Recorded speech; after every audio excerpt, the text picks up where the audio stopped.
আসসালামু আলাইকুম। একটা টেবিল টপ বেসিন ফিটিং করার আগে কিছু গুরুত্বপূর্ণ কাজ থাকে, সেগুলো আজকে দেখাবো। দেখেন, এই যে আমরা একটা টেবিল টপ বেসিন ফিটিং করব। পিছে টান, পিছে আরো পিছে টানবো, আরো পিছে ফুল কল লালা পিছে ঢুকা যায়। কি অবস্থা?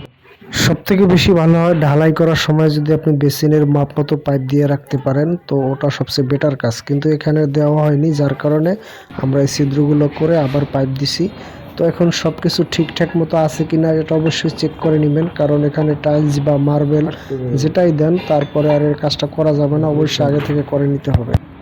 তো ভিডিওটা মনোযোগ সহকারে দেখতে থাকুন, অবশ্যই আপনারা এখান থেকে কিছু শিখতে পারবেন। তো যারা আমার চ্যানেলটা সাবস্ক্রাইব করেননি তারা আমার চ্যানেলটা একটু সাবস্ক্রাইব করে পাশে থাকবেন, এবং ভিডিওটা যদি ভালো লাগে অবশ্যই লাইক, কমেন্ট এবং শেয়ার করে ছড়িয়ে দিবেন, যাতে করে আরও কেউ দেখে ভিডিওটা থেকে উপকৃত হতে পারে।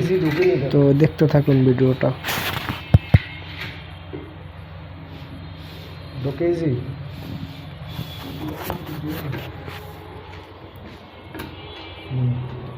চলো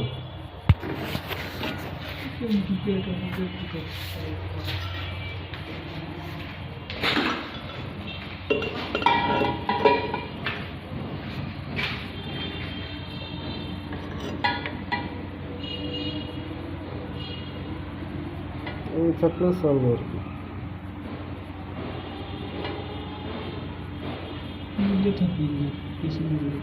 পিছনে এক আঙ্গুল ফাঁক থাকতো,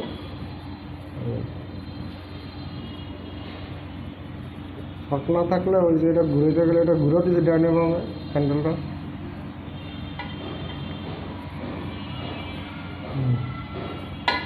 এইটুকু ফাঁক থাকতো বেশি।